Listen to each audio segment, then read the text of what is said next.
Hi hello నమస్తే friends. గత కొద్ది రోజులుగా అనేక రకాల చర్చలు సోషల్ మీడియాలో మనం చూస్తూ ఉన్నాము. గ్రూప్ 1కి సంబంధించి రీవాల్యుయేషన్ జరగాలని, ఎందుకంటే చాలా అవకతవకలు జరిగాయని, వాల్యుయేషన్ సరిగ్గా జరగలేదని, 1 లేదా 2 సెంటర్లలో చాలామంది సెలెక్ట్ అయ్యారని, 70కి పైగా సెలెక్ట్ అయ్యారని, ఒక క్యాండిడేట్కి అయితే కనుక రీకౌంటింగ్ తర్వాత మార్క్స్ తగ్గాయని, ఇట్లా అనేక రకాల చర్చలు జరుగుతూ ఉన్నాయి. సో మనకి జిఆర్ఎల్ తర్వాత సర్టిఫికెట్ వెరిఫికేషన్ కూడా 563 మందిని మాత్రమే పిలిచారు. ఇదందరికీ తెలిసిన విషయమే. అయితే ఎందుకు 563 మందిని మాత్రమే పిలిచారు అని చెప్పేసి మనకు అనుమానం ఉంటుంది. సో దాంట్లో మొన్న వెబ్ నోట్ ఏదైతే ఇచ్చారో దాంట్లో చెప్పడం ఏంటంటే, ఏమైనా ఇంకా అవసరమైతే కనుక మళ్ళీ మేము సర్టిఫికెట్ వెరిఫికేషన్కి తర్వాత పిలుస్తామని చెప్పేసి చెప్పారు. అయితే మళ్ళీ పిలవాల్సిన అవసరం ఏముంది? 1:1.5 లేదా 1.1:2 చేస్తే కనుక అది ఒకటేసారికి అయిపోతుంది కదా. ఎందుకు 563 మందిని సెలెక్ట్ చేసి వాళ్ళని సర్టిఫికెట్ వెరిఫికేషన్కి పిలవాలి, మళ్ళీ తర్వాత అవసరమైతే పిలుస్తాము? ఇది ఒక డౌట్. ఇట్లాగే మనకి సెలెక్ట్ అయిన వాళ్ళల్లో 563 మంది ఎవరైతే సర్టిఫికెట్ వెరిఫికేషన్కి పిలిచారో దాంట్లో ఎవరెవరు ఏ మీడియానికి సంబంధించిన వాళ్ళు, ఎవరెవరు ఏ క్యాస్ట్కి కమ్యూనిటీకి సంబంధించిన వాళ్ళు అనేది తెలియాల్సిన అవసరం ఉంది. దీంతోపాటు ఒక అభ్యర్థి ఏంటంటే వాళ్ళ డౌట్ రేజ్ చేస్తున్నాడు. గతంలో 9 మంది ఉర్దూ మీడియం క్యాండిడేట్స్ టాప్ 500లో ఉన్నారని చెప్పేసి తర్వాత ఆ సంఖ్య కాస్త 10 అయిందని చెప్పేసి తెలుస్తూ ఉంది. సో ఇదంతా అనేక రకాల అనుమానాలకు తావిస్తుంది. మనకి ఖచ్చితంగా డేటా అయితే తెలియదు. కాకపోతే ఏంటంటే డేటా అనేది ఇవ్వాల్సిన అవసరము టీజీపీఎస్సీకి ఎంతగానైనా ఉంది. ఎందుకంటే ఎందుకు అనుమానాల మధ్యన మనకి ఎగ్జామ్ కండక్ట్ చేయాలి, అనుమానాల మధ్యన ఎందుకు రిజల్ట్స్ ఇవ్వాలి, ఇన్ని రకాల అనుమానాలు ఎందుకు రేకెత్తించాలి? చూడండి ఫ్రెండ్స్, ఇక్కడ మనకి దీనికి ఒక చిన్న డౌట్ ఏమొస్తుందంటే, ఇట్లా ఈ సెలెక్షన్ ప్రాసెస్ అనేది ఎందుకు ఇట్లా జరిగింది అనేది చెప్పడానికి ఒక డౌట్ ఏంటంటే, నాకు స్పెషల్గా నా ఒపీనియన్ ఏంటంటే, చూడండి ఇక్కడ మనకి ఫస్ట్ ఈ టాప్ 100లో కనుక మనకి చూసుకుంటే కొన్ని రకాల ఎగ్జామ్స్ చూసుకుందాము. గ్రూప్ 1 59 మంది మేల్ ఉంటే 41 ఫీమేల్ ఉన్నారు టాప్ 100లో. సో 41%. గ్రూప్ 2లో చూడండి మనకి 3% మాత్రమే, గ్రూప్ 3లో 12%, గ్రూప్ 4లో 10%, ఏఈ సివిల్లో 5%, ఏఈ ఎలక్ట్రికల్లో 13%, పాలిటెక్నిక్ లెక్చరర్స్లో 10%, డిఏవేలో డివిజనల్ అకౌంట్స్ ఆఫీసర్ దాంట్లో 16%, తర్వాత హాస్టల్ వెల్ఫేర్ ఆఫీసర్లో 15%, టౌన్ ప్లానింగ్ ఆఫీసర్స్కి 10%, ఏడబ్ల్యూ మెకానికల్కి 4%. అంటే ఎక్కడా కూడా దీంట్లో పర్సంటేజ్ చూస్తే కనుక 16% డిఏఓలోనే టాప్ ఉంది. అంటే ఒక 16 లేదా 20% కంటే ఎక్కువ మంది జనరల్గా అమ్మాయిలు ఉండడానికి అవకాశం లేదు. అంటే ఇక్కడ అమ్మాయిలకి టాలెంట్ లేదని నేను చెప్పట్లేదు. కాకపోతే ఏంటంటే ఇది ఎందుకు జరిగింది అని చెప్పి మనకు తెలియాల్సిన అవసరం ఉంది. అయితే మనకి సెలెక్షన్ ప్రాసెస్ ఎగ్జామ్ కంటే ముందు వీళ్ళు యూపీఎస్సీకి వెళ్ళారు. బుర్రా వెంకటేశం గారు చైర్మన్ అయిన తర్వాత యూపీఎస్సీకి ఒకసారి వాళ్ళ టీంతో కలిసి వెళ్ళారు కదా, అదంతా మనకి ఐడియా ఉంది కదా. సో అయితే నాకు వచ్చిన డౌట్ అలా ఏంటంటే, చూడండి ఇక్కడ మనకి యూపీఎస్సీ సివిల్ సర్వీసెస్ ఎగ్జామ్ ఏదైతే ఉందో ఆ ఎగ్జామ్లో మనకి ప్రతి పేజ్కి కింద నోటిఫికేషన్ చూడండి ఒకసారి. సివిల్ సర్వీసెస్ నోటిఫికేషన్ 2025 నోటిఫికేషన్ చూస్తే ప్రతి పేజ్ కింద మనకి ఈ స్టేట్మెంట్ రాసింది చూడండి.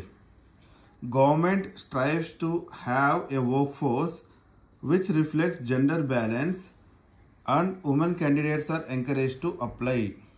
అంటే వర్క్ ఫోర్స్ బ్యాలెన్స్ అనేది, జెండర్ బ్యాలెన్స్ అనేది చేద్దాము. అంటే వర్క్ ఫోర్స్లో అంటే ఒక 100 మంది ఉన్నారనుకో, 100 మందిలో 50 మంది అమ్మాయిలు 50 మంది అబ్బాయిల్ని ఉండేలాగా బ్యాలెన్స్ చేయడానికి కృషి చేస్తుంది గవర్నమెంట్ అనేది దీని అర్థం. అయితే ఈ పర్టికులర్ లైన్స్, ఈ పర్టికులర్ స్టేట్మెంట్ ఏదైతే ఉందో ఈ స్టేట్మెంట్ని యూపీఎస్సీ నుంచి ఏమైనా అడాప్ట్ చేసిందా టీజీపీఎస్సీ? అడాప్ట్ చేసి నేను 50% అమ్మాయిలను మాత్రమే సెలెక్ట్ చేస్తాను అని చెప్పేసి ఏమైనా అనుకున్నదా అనేది మనకి ఇక్కడ డౌట్. అయితే ఇక్కడ సరే 50% అన్నప్పుడు ఓన్లీ మీకు సెలెక్ట్ చేయగలిగే శక్తి దేంట్లో ఉంది? రిటన్ టెస్ట్లో, అంటే మనకి కన్వెన్షనల్ టైప్లో ఏదైతే ఎగ్జామ్ ఉంటుందో దాంట్లో మాత్రమే చేయగలుగుతారు. మిగతా గ్రూప్ 2లో గ్రూప్ 3లో ఎందుకంటే అవన్నీ కూడా ఆబ్జెక్టివ్ టైప్ కదా, కాబట్టి ఎవరు సెలెక్ట్ చేయలేరు. ఎందుకంటే ఎవరు రాస్తే వాళ్ళకి వచ్చిన మార్క్స్ని బట్టి మాత్రమే వాళ్ళ టాప్ 100లో ర్యాంక్స్ ఉంటాయి. కాబట్టి ఇక్కడ నాకు డౌట్ ఏంటిది అంటే, సో యూపీఎస్సీ సివిల్ సర్వీసెస్ ఎగ్జామినేషన్లో ఇచ్చిన ఈ స్టేట్మెంట్ ఏదైతే ఉందో ఈ స్టేట్మెంట్ని ఫాలో అవుతుందా టీజీపీఎస్సీ? టీజీపీఎస్సీ ఈ స్టేట్మెంట్ని ఫాలో అయ్యి కావాలనే మరి ఇంతమందిని ఉమెన్ క్యాండిడేట్స్ని సెలెక్ట్ చేస్తుందా? ఇది మరి బయట పెట్టాల్సిన అవసరం ఉంది కదా. ఒకవేళ ఇది నిజమే అయితే కనుక ఇది జనాలకు తెలవాలి కదా ఒకటి.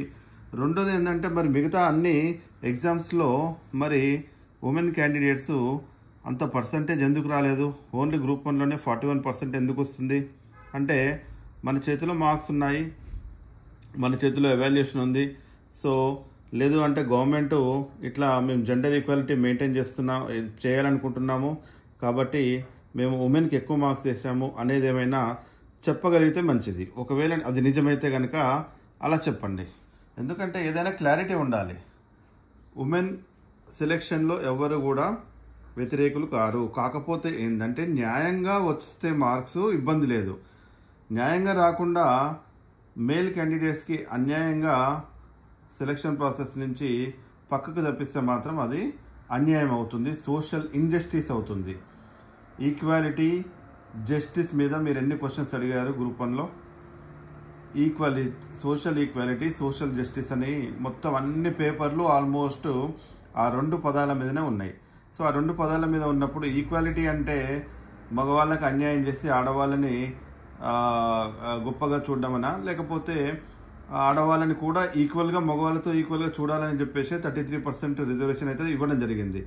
నేను ఆడవాళ్ళ సెలక్షన్కి వ్యతిరేకిని కాదు, కాకపోతే ఏదైనా న్యాయబద్ధంగా జరగడం అనేది ఇంపార్టెంట్. న్యాయబద్ధంగా లేనంత కాలం సోషల్ జస్టిస్, సోషల్ ఈక్వాలిటీ అనేది రాదు. సో అయితే ఇక్కడ ఫ్రెండ్స్ నేను చెప్పేది ఏంటంటే రీవాల్యుయేషన్ కోసము మన ఆస్పిరెంట్స్ అందరూ కూడా అడుగుతున్నారు. ఒకవేళ వీలైతే అంటే వీలు అవ్వడానికి టీజీపీఎస్సీ ఎప్పుడు ఒప్పుకోదు. ఎందుకంటే ఒకవేళ నిజంగా ఏ ప్రాసెస్ వాళ్ళు ఫాలో అయినా కూడా ఆ ప్రాసెస్ని, ఆ ప్రొసీజర్ని బయట పెట్టాల్సిన అవసరం ఎంతైనా ఉంది. అంతేగాని ప్రొసీజర్ని బయట పెట్టకుండా మేము ఉమెన్ క్యాండిడేట్స్ని సెలెక్ట్ చేస్తాము, gender equality, gender balance maintain చేస్తామంటే కుదిరే పని కాదు. వర్క్ ఫోర్స్లో ఉమెన్ కూడా ఈక్వల్గా ఉండాలని చెప్పేసి ఆ 33% రిజర్వేషన్ ఏదైతే ఉందో అది మన గవర్నమెంట్ ఆలోచించి ఇవ్వడం జరిగింది. అంతేగాని ఆల్ ఆఫ్ సడన్గా 50% నేను ఉమెన్కి సెలెక్షన్ చేస్తాను, 50% మేల్ సెలెక్షన్ ఉంటుంది అని చెప్పేసి అనుకుంటే అది పొరపాటు అవుతుంది. ఎందుకంటే న్యాయమైన మార్క్స్ ఎవరికి వస్తే వాళ్ళకి ఇవ్వండి, అన్యాయంగా ఎవరికి ఇవ్వద్దు అనేదే నా ఉద్దేశం. సో ఫ్రెండ్స్ ఇక్కడ ఇది నేను చెప్పింది నిజమో కాదో అది ఆ డేటా అనేది మనకి టీజీపీఎస్సీ మాత్రమే చెప్పగలుగుతుంది. టీజీపీఎస్సీ నిజంగా కోటి ఉమెన్స్ కాలేజ్లో అందరినీ లేడీస్నే వేసి అక్కడ ఏమైనా ఒకవేళ లేడీస్ని సెలెక్ట్ చేశారు అని అనుకుంటే కనుక అది డేటా ఇస్తే సరిపోతుంది. నిజంగా ఉమెన్ ఎంపవర్మెంట్ అనేది చాలా ఇంపార్టెంట్. కాకపోతే ఎంపవర్మెంట్ అనేది ఇంకొకరిని అనగదొక్కి చేయాల్సిన ఎంపవర్మెంట్ కాదు. సోషల్ జస్టిస్, ఈక్వాలిటీ పాటిస్తూ చేయాల్సిందే ఎంపవర్మెంట్ అనేది. సో ఉమెన్కి ప్రతి ఒక్కరూ చేతులెత్తి మొక్కుతారు, ఎందుకంటే ఉమెన్కి ఉన్న రోల్ అటువంటిది సొసైటీలో. కాబట్టి నేను చెప్పేది ఏంటంటే మీరు డేటాని క్లియర్గా ఇవ్వండి. టీజీపీఎస్సీకి నేను చెప్పేది డేటాని క్లియర్గా ఇవ్వండి, సో దట్ అందరూ హ్యాపీగా ఫీల్ అవుతారు అండ్ ఎటువంటి ప్రాబ్లమ్స్ ఉండవు. సో ఇక్కడ గ్రూప్ 1కి సంబంధించి రివాల్యుయేషన్ జరిపితే గనక అందరికీ సమన్యాయం జరుగుతుంది.